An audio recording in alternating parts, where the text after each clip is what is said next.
Hello everyone, welcome to W Scoop Tech. My self Deepraj Jangid और हम लोग पढ़ रहे हैं सी प्रोग्रामिंग। फ्रेंड्स, आज की इस वीडियो में हम लोग बात करने वाले हैं कि व्हाट इज सॉफ्टवेयर। सॉफ्टवेयर क्या होते हैं, उनको कैसे बनाया जाता है। ओके।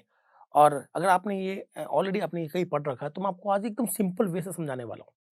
बहुत ही ईजी टॉपिक है, बहुत ही मजेदार है। और आखिर हम लोग जो सी पढ़ रहे हैं, ओके फ्रेंड्स, तो हम लोग जो सी पढ़कर जो प्रोग्राम बनाते हैं वही तो सॉफ्टवेयर होते हैं, है ना। तो सॉफ्टवेयर बनाने के लिए तो हम लोग सी सीख रहे हैं। तो ये जानना जरूरी है सी में सॉफ्टवेयर बनाने से पहले कि सॉफ्टवेयर होते क्या है और कितने टाइप के सॉफ्टवेयर है और सी किस किस तरह के सॉफ्टवेयर को बना सकता है। ओके फ्रेंड, तो शुरुआत करते हैं आज के इस वीडियो की। और हमारा जो टॉपिक है वो है सॉफ्टवेयर। तो फ्रेंड, इस वर्ड के बारे में आपने बहुत बार सुना होगा। सॉफ्टवेयर क्या होते हैं ना। काफी लोग कहते हैं ये इंटेंजिबल एसेट्स है, काफी कुछ और कहते हैं। मैं आपको एक सिंपल सी डेफिनेशन बताता हूँ। सॉफ्टवेयर हार्डवेयर को कंट्रोल करने वाला आइटम है। यूँ समझ लो।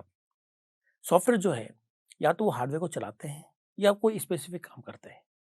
कैसे? आप ध्यान से सुनिएगा। मान लीजिए आपने अपना लैपटॉप या अपना पीसी ऑन किया। Okay friends.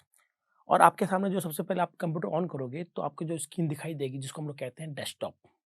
तो आप वही डेस्कटॉप पे खड़े होंगे और वहां जाकर आप कुछ टाइप कर रहे होंगे। सपोज कीजिए आप अपना नाम टाइप करने की कोशिश कीजिएगा, तो आप देखेंगे कि आपका नाम टाइप नहीं हो रहा है। तो क्या मेरा कीबोर्ड खराब है जो मेरा नाम टाइप नहीं हो रहा? आप क्या कीजिएगा, फिर आप ये देखिएगा कि आप उसमें नोटपैड या वर्ड पैड या एमएस वर्ड को ओपन कीजिएगा। फिर आप अपना नाम टाइप कीजिएगा। तो इस बार आपका नाम टाइप हो जाएगा। क्या मेरा कीबोर्ड सही हो गया? क्वेश्चन आप ध्यान से सुनेंगे तो पता चलेगा कभी कीबोर्ड वर्क कर रहा है, कभी कीबोर्ड वर्क नहीं कर रहा, है ना। तो ये जो हार्डवेयर है, ये कब वर्क करेंगे कब वर्क नहीं करेंगे, ये एक्चुअल में जो अंदर सॉफ्टवेयर है वो उसको कंट्रोल करता है। सॉफ्टवेयर बताता है कि हार्डवेयर को अभी ऑन करना है, इससे कुछ काम करवाना है, या वो बताएगा कि इससे काम नहीं करवाना है। तो सॉफ्टवेयर जो होते हैं, जनरली उनके दो ही पर्पस रहते हैं। या तो वो करते हैं हार्डवेयर को कंट्रोल, या एक स्पेसिफिक टास्क परफॉर्म करते हैं, स्पेसिफिक काम करते हैं। ठीक है। तो वही होते हैं सॉफ्टवेयर। आप ये समझ लें कि सॉफ्टवेयर जो है ये हार्डवेयर को कंट्रोल करते हैं। हार्डवेयर सिर्फ अपना वर्किंग करता है, लेकिन वो वर्क क्या होगा, कब होगा, कैसे होगा, ये चलने वाला सॉफ्टवेयर ही डिसाइड करता है।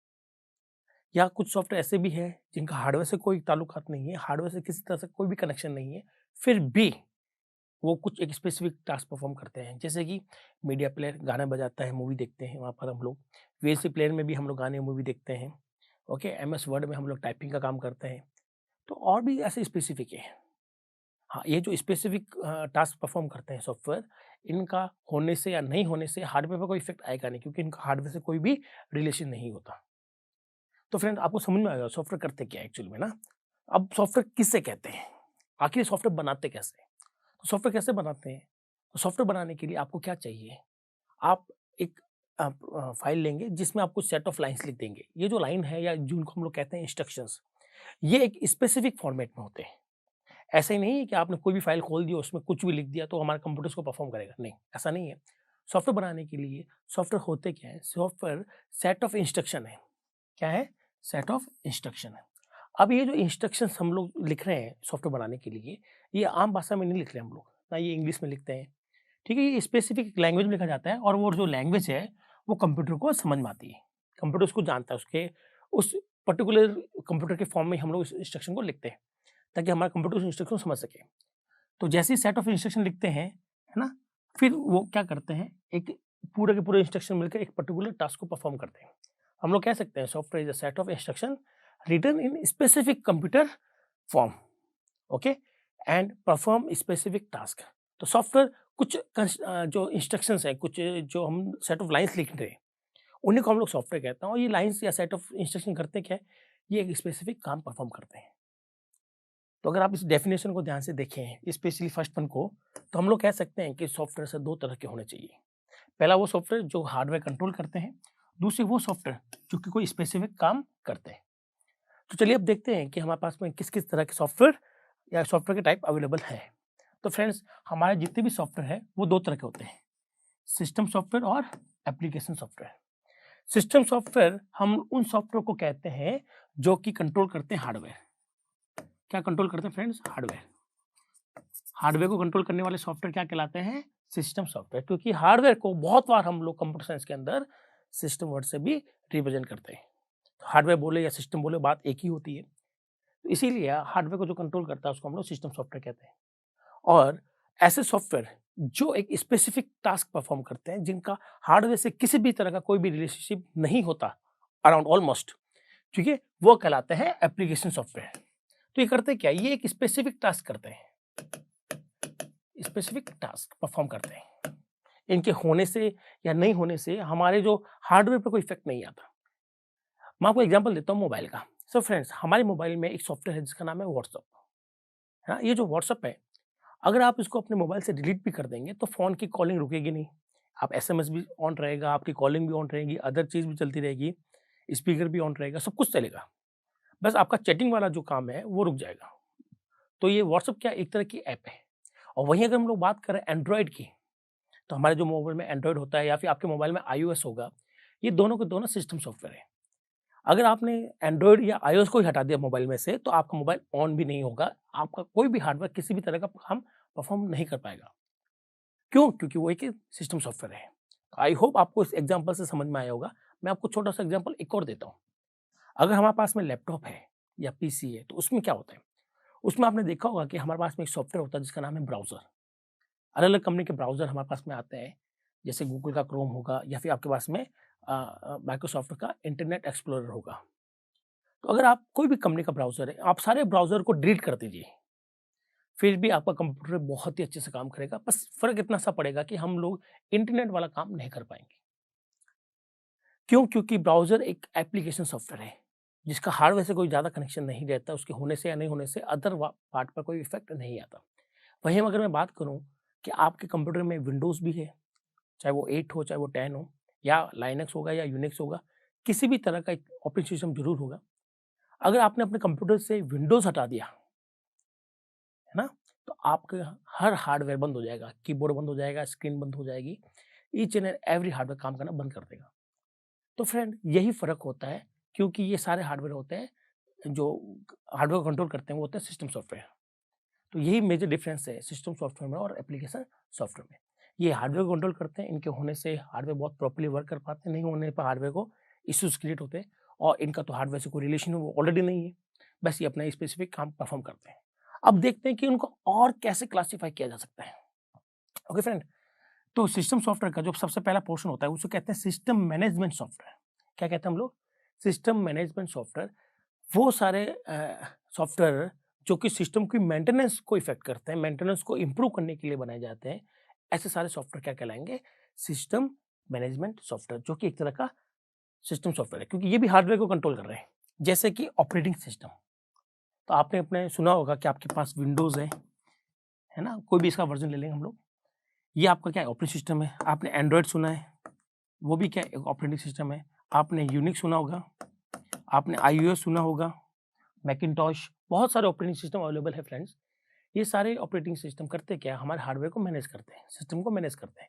इसलिए उनको सिस्टम मैनेजमेंट में रखा गया है। दूसरा होता है डिवाइस ड्राइवर। अब ये डिवाइस ड्राइवर क्या है? तो फ्रेंड, हमारा जो कंप्यूटर होता है, हमारे कंप्यूटर में मेजरली 2 तरह के हार्डवेयर होते हैं। वो हार्डवेयर जो कि हर कंप्यूटर के लिए बहुत ज़रूरी है, वो हर कंप्यूटर में लगते हैं। उसके बिना कंप्यूटर वर्क ही नहीं करता। उनको कहते हैं बेसिक हार्डवेयर, ओके? और वो सारे हार्डवेयर जिनके होने से या नहीं होने से अदर हार्डवेयर का कोई इफ़ेक्ट नहीं पड़ता, जो कि ऑप्शनल हार्डवेयर होते हैं, उनको हम लोग कहते हैं एडिशनल या ऑक्सिलरी हार्डवेयर। जैसे कि मैं बात करता हूँ सीपीयू। सीपीयू दुनिया के हर कंप्यूटर में होगा, उसके बिना कंप्यूटर वर्क नहीं कर सकता, तो सीपीयू एक बेसिक हार्डवेयर हो गया। अगर वही मैं बात करूँ प्रिंटर की, तो दुनिया के हर कंप्यूटर में प्रिंटर होना ज़रूरी नहीं है। अगर आपके पास भी प्रिंटर नहीं है, तो भी आपका कंप्यूटर प्रॉपर्ली वर्क करेगा। तो प्रिंटर क्या है? एक एडिशनल हार्डवेयर है। अब ये जितने भी एडिशनल हार्डवेयर हम लोग मार्केट से परचेज़ करके लेके आते हैं, तो उन ये भी हार्डवेयर है, उनको रन करने वाला जो सॉफ्टवेयर होगा, जैसे आपने सुना होगा कि प्रिंटर के साथ में एक सीडी आती है ना, या स्कैनर के साथ जब आप परचेज़ करेंगे, तो साथ में एक सीडी आएगी जिसमें उसका सॉफ्टवेयर रहता है। वो जो सीडी होती है, उनके साथ में जो आएगी, उसमें वो सॉफ्टवेयर है जो उस हार्डवेयर को कंट्रोल करता है। तो उन्हीं सॉफ्टवेयर को हम लोग कहते हैं डिवाइस ड्राइवर। तो डिवाइस ड्राइवर वो सॉफ्टवेयर होते हैं जो कि एडिशनल हार्डवेयर को, लाइक प्रिंटर, स्कैनर, वेबकैम, इन सबको कंट्रोल करते हैं। वो कहलाएंगे एडिशनल हार्डवेयर को कंट्रोल करने वाले डिवाइस ड्राइवर। जैसे आपने सुना होगा साउंड ड्राइवर। साउंड ड्राइवर हमारे स्पीकर को मैनेज करते हैं, ठीक है? और ऑडियो ड्राइवर हमारे स्पीकर और जो ऑडियो आती है सिस्टम में उसको कंट्रोल करते हैं। वैसे और भी बहुत से आते हैं, प्रिंटर के लिए प्रिंटर का ड्राइवर आएगा, स्कैनर के लिए स्कैनर का ड्राइवर साथ में आएगा। तो ये ड्राइवर सॉफ्टवेयर कहलाते हैं। अब बात करते हैं सिस्टम यूटिलिटी सॉफ्टवेयर की। फ्रेंड्स, सिस्टम यूटिलिटी सॉफ्टवेयर वो सिस्टम सॉफ्टवेयर है जो कि हमारे सिस्टम की परफॉर्मेंस को बढ़ाते हैं, जो हार्डवेयर में जाकर कुछ स्पेसिफिक टास्क परफॉर्म करते हैं और हमारे हार्डवेयर की परफॉर्मेंस को बढ़ाते हैं। जैसे कि अब हम लोग सुनते हैं क्लीन अप वाले सॉफ्टवेयर। ये क्लीन अप वाला सॉफ्टवेयर करते क्या है, हमारे हार्डवेयर में स्पेशली हमारी मेमोरी में और हार्ड डिस्क में जो एडिशनल डेटा आ जाता है, ठीक है, जो कि हमारे स्पेस को वेस्ट करता है, हमारी स्पेस को खराब करता है, उसको हटाने के लिए हम लोग डिस्क क्लीनअप हो गया, डिफ्रेगमेंटेशन हो गया, इस तरह की हम लोग यूज़ करते हैं उनको हटाने के लिए। तो ये सभी क्या है, सिस्टम की परफॉर्मेंस को या यूटिलिटी को बढ़ाने वाले सॉफ्टवेयर। अब हम लोग बात करेंगे फ्रेंड्स, दूसरा है वो है सिस्टम डेवलपमेंट सॉफ्टवेयर। अब ये जो सिस्टम डेवलपमेंट सॉफ्टवेयर है फ्रेंड्स, तो सिस्टम डेवलपमेंट सॉफ्टवेयर वो सिस्टम सॉफ्टवेयर हैं जो सिस्टम बनाने के काम आते हैं। मतलब ये वो सॉफ्टवेयर यहाँ पर रखे जाते हैं जिनका मेन पर्पज़ होता है कि ये सॉफ्टवेयर बनाना, ठीक है? यहाँ पर मेन तो है कि हार्डवेयर कंट्रोल करने वाले, उनको चलाने और इम्प्रूव करने वाले, और यहाँ पे वो सॉफ्टवेयर हैं जिनका एक ही पर्पज़ रहता है कि किसी तरह से सॉफ्टवेयर को बनाया जाए, ठीक है? तो सॉफ्टवेयर बनाने के लिए जो लैंग्वेज ट्रांसलेटर है, ठीक है? ये भी एक तरह का सिस्टम सॉफ्टवेयर है। दूसरा लोडर और लिंकर, ये सिस्टम सॉफ्टवेयर है और इन्हीं तीनों को हम लोग सी में बहुत डिटेल से पढ़ने वाले हैं। क्योंकि सी का भी यूज़ यही होता है कि वो सॉफ्टवेयर बनाती है, ओके? और जैसे कोई भी अगर आप लैंग्वेज पढ़ रहे हो, सी, सीपीपी, जावा, पाइथन, तो सब में ये आपके पास में एक लैंग्वेज प्रोसेसर होगा या ट्रांसलेटर होगा, लिंकर, लोडर सब में होते हैं। उनका काम एक ही रहता है कि हमारे सिस्टम के लिए या कोई एक एप्लीकेशन बनाने का काम हो जाए। तो ये मेजरली क्या करते हैं, सॉफ्टवेयर बनाते हैं। अब वो सॉफ्टवेयर आपका सिस्टम सॉफ्टवेयर भी हो सकते हैं और एप्लीकेशन सॉफ्टवेयर भी हो सकते हैं। अब हम लोग बात करेंगे फ्रेंड्स एप्लीकेशन सॉफ्टवेयर के बारे में, जिनको शॉर्ट में हम लोग कहते हैं ऐप। अब ये जो ऐप है, ये मेजरली 2 तरह से डिवाइडेड रहती है। कुछ ऐप है जो कि जनरल एरिया में काम करती है। जनरल एरिया का हमारा मतलब है कि इनका जो पर्पज़ है, वो जनरल पर्पज़ है। मतलब ये एक से ज़्यादा एरिया में वर्क करती है। जैसे कि आपने सुना होगा एमएस वर्ड, है ना? एमएस वर्ड, एक्सेल, ये सभी के सभी एक पैकेज में मिलने में मिलते हैं, जिसको हम लोग कहते हैं एमएस ऑफिस। अब ये जो एमएस ऑफिस है, ये जनरल पर्पज़ सॉफ्टवेयर का एग्ज़ाम्पल है। ये ऑलमोस्ट सभी एरिया में काम आता है। जैसे कि आप एजुकेशन में इसको काम में ले सकते हो, आप बैंकिंग में काम में ले सकते हो, आप इंश्योरेंस में काम में ले सकते हो। अगर आप चार्टर्ड अकाउंटेंट है, तभी भी आप काम में ले सकते हैं। अगर आप इवन डॉक्टर भी है, तो भी आप उसको यूज़ कर सकते हो। मतलब ऑलमोस्ट सभी एरिया को ये कवर करते हैं, ओके? तो ये हो गया जनरल पर्पज़ सॉफ्टवेयर, जिसमें आपने सुना होगा एमएस वर्ड, जिसको हम लोग वर्ड प्रोसेसर कहते हैं। एक्सेल, एमएस एक्सेल आपने सुना होगा। यस, वो एक क्या है? वो एक तरह का स्प्रेडशीट है। और भी अलग-अलग कंपनीज़ की आती हैं हमारे पास में। बट ये वो सॉफ्टवेयर को कहेंगे जिनका मेन पर्पज़ है कि एक स्पेसिफिक फ़ील्ड को या स्पेसिफिक कस्टमर को टारगेट नहीं करते। ये एक जनरल टारगेट को कस्टमर करते हैं। वहीं अगर दूसरी तरफ देखा जाए तो हमारे पास आता है स्पेसिफिक पर्पज़ सॉफ्टवेयर। अब ये जो स्पेसिफिक पर्पज़ सॉफ्टवेयर है, ये क्लाइंट टू क्लाइंट वेरी करते हैं। ये हर क्लाइंट के लिए अलग-अलग डिज़ाइन होते हैं, ओके? ऐसा नहीं कि अगर आपने एक पर्टिकुलर क्लाइंट के लिए डिज़ाइन किया तो वो दूसरे क्लाइंट के लिए काम आएगा, ऐसा बिल्कुल नहीं होता इन तरह के सॉफ्टवेयर में। जैसे कि बिलिंग सॉफ्टवेयर। मान लीजिए आपके पास में कोई एक अच्छा-सा बिज़नेस है ना? या फिर आप बिग बाज़ार में काम कर रहे हैं, तो बिग बाज़ार में एक सॉफ्टवेयर ज़रूर देखा होगा आपने, जहाँ से उसकी बिलिंग होती है। अब ये जो सॉफ्टवेयर है, वो स्पेसिफिकली बिग बाज़ार के लिए बनाए गए हैं। इसको मैं इंश्योरेंस में काम में नहीं ले सकता या उसको मैं बैंक में काम में नहीं ले सकता। Okay friends? तो वो क्या हो गया, स्पेसिफिक बिग बाज़ार को ध्यान में रखते हुए बनाए गए हैं। तो वो कहलाएँगे स्पेसिफिक पर्पज़ सॉफ्टवेयर। वैसे अगर हम लोग बात करें स्कूल मैनेजमेंट सॉफ्टवेयर, तो स्कूल मैनेजमेंट का मतलब ये है कि मान लीजिए आपने कोई स्कूल है, आपके स्कूल में कोई सॉफ्टवेयर है जो आपके स्कूल के लिए डिज़ाइन हुआ है, जिसमें आप अपनी फीस सबमिट करते हैं या आपके एडमिशन्स की डिटेल करते हैं, तो वो सिर्फ़ आपके स्कूल के लिए ही डिज़ाइन हुआ है। उसको आप किसी दूसरे स्कूल में आप यूज़ नहीं कर सकते या फिर किसी दूसरे एरिया में आप इसको यूज़ नहीं कर सकते, क्योंकि सॉफ्टवेयर को पर्टिकुलर क्लाइंट की रिक्वायरमेंट को ध्यान में रखते हुए उसको डिज़ाइन किया जाता है। तो फ्रेंड्स, ये है हमारे पास में छोटा-सा एक इंट्रोडक्शन कि सॉफ्टवेयर के टाइप कितने होते हैं। ओके फ्रेंड्स, अब हम लोग बात करेंगे कि सॉफ्टवेयर को बनाते कैसे हैं, डिज़ाइन कैसे करते हैं, किस तरह से क्या स्टेप हम लोग उठाएँ। अगर आप बिगिनर हैं, तो मैं आपको एक बहुत ही सिंपल लैंग्वेज में समझाने वाला हूँ, ठीक है? अगर आपने इसे बहुत पढ़ रखे हैं, आप अगर प्रोफेशनल भी है, तब तो आपको बहुत ज़्यादा कन्फ्यूज़न होगी कि हमें ये चाहिए, लैंग्वेज प्रोसेसर चाहिए, हमें लिंकर चाहिए, हमें लोडर चाहिए। हमारे पास पूरा सॉफ्टवेयर इंजीनियरिंग नाम का सब्जेक्ट है, जहाँ हमें पहले मॉडल बनाएँगे, प्रोटोटाइप करेंगे, तो बहुत लंबा एक बहुत ही कन्फ्यूज़िंग टॉपिक हो जाएगा। बात करते हैं सिंपल तरीके की। सॉफ्टवेयर बनाने के लिए आपको केवल 2 चीज़ का ही बारे में पता होना चाहिए। पहला, एक लैंग्वेज, ठीक है। तो सॉफ्टवेयर बनाने का पहला स्टेप होता है कि आपको कोई भी एक प्रोग्रामिंग लैंग्वेज को पता होना चाहिए। ठीक है, प्रोग्रामिंग लैंग्वेज लाइक सी, सीपीपी, जावा, पाइथन एक्सेट्रा। तो हमारे पास मार्केट में अभी बहुत सी प्रोग्रामिंग लैंग्वेजेस अवेलेबल है।